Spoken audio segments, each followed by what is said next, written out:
Hello there, it's Nat here, aka the Wolf of Watertown, and today I'm going to be telling you guys about how I live rent-free.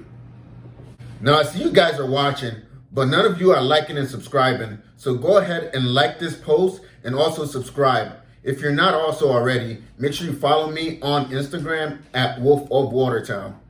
When I start talking about home ownership, a lot of people become hesitant. They don't know if they have enough saved up. However, there are multiple options for people who have little to no money saved for a down payment on a home. If you're a veteran or a service member, you can utilize the VA loan. But if you're a regular civilian, as long as you meet certain qualifications and you're a first-time home buyer, you can use what's known as an FHA loan, which is only a 3.5% down payment. I'm not going to go into full detail about these two loans. I will in a future video, but as of now, I'm going to talk to you about ways you can utilize the method of house hacking in order to live rent-free. In order to qualify for the VA or FHA loan, it must be your primary residence. That means you have to live in the home. However, what a lot of people don't know is what exactly qualifies as a residential home and a primary residence. What falls under residential is any property that has 4 units or less. As soon as you hit 5 units or more, that's considered a commercial and you can no longer use your FHA or your VA loan.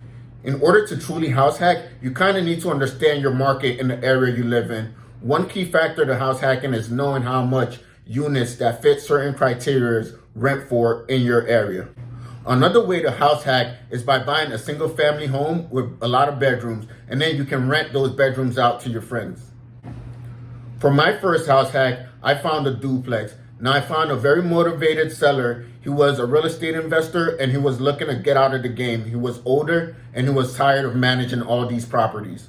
The reason I was able to land the house for such a discount was because the house had a lot of cosmetic work that needed to be done. So what I do is I look for homes that when I do inspections on, the structures are going to be fine. The key components like the roof and more expensive items are going to be in good condition, but they haven't been properly maintained over the years and they just need someone else who's motivated to take over. Another good point is to know what kind of market you're in. So for example, if you live in a college town, you might get away with buying a single family house and renting out the rooms. However, if you live in a military town, you might want to buy a multi-family so you can live in one unit and then rent out the other units. Once I had my criteria established, I gave it to my real estate agent and she was able to filter out anything that came on the market that fit my criteria, and it would automatically go into my email. So instead of spending hours every day on Zillow, whenever a house hit the market that fit my criteria, it was right in my email and I was able to go through the pictures and eliminate whichever homes I didn't want to see.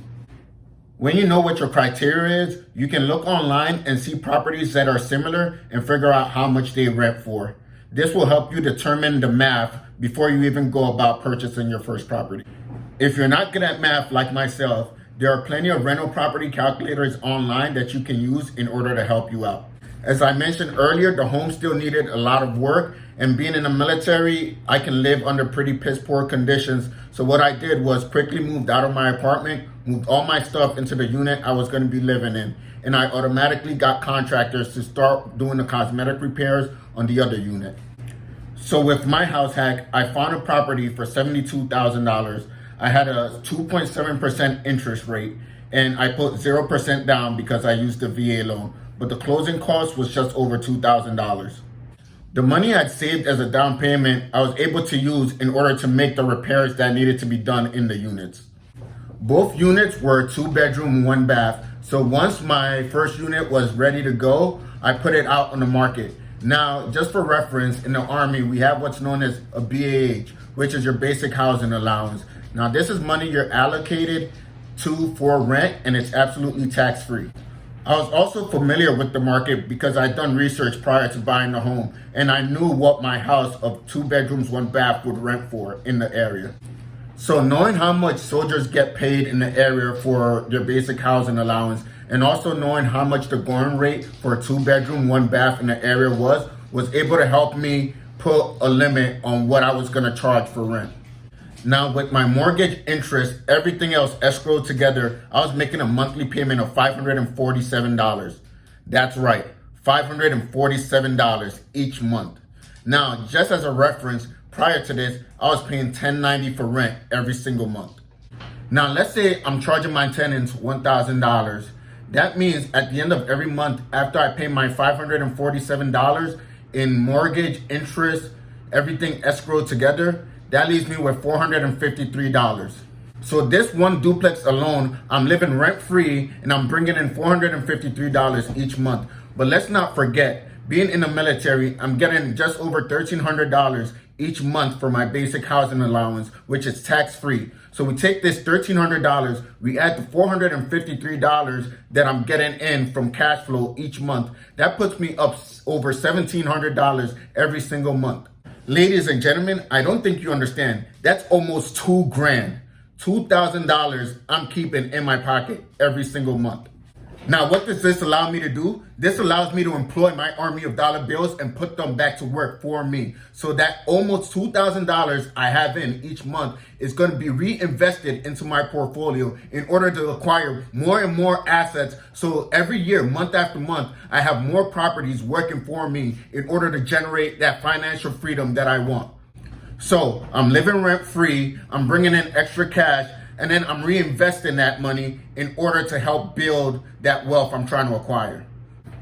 Your market may not necessarily imitate mine. For example, it's very rare for you to cash flow while house hacking at the same time, but you can always reduce your rent. Rent is the biggest expense that all of us have. For example, if you live in a major city, it's going to be very rare that you're able to house hack and cash flow at the end of every month. You might be lucky if you break even. In most instances, being able to house hack will allow you to cover the majority of your rent, which is better than not doing it at all, because now you're reducing your expenses by a significant amount. Now, in an ideal world, in an ideal situation, you would want to find a 4-unit where you can live in 1 unit and rent out the other 3.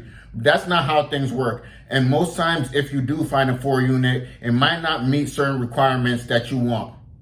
So there you have it. That's how I live rent free, and that's how you can live rent free as well. Now, don't forget to like and subscribe. Now, I'm telling you guys, I'm putting out some good free chicken. So if you like what you're hearing here, make sure you go find me on Instagram at Wolf of Watertown and show some support so we can reach as many people as possible. See you next time.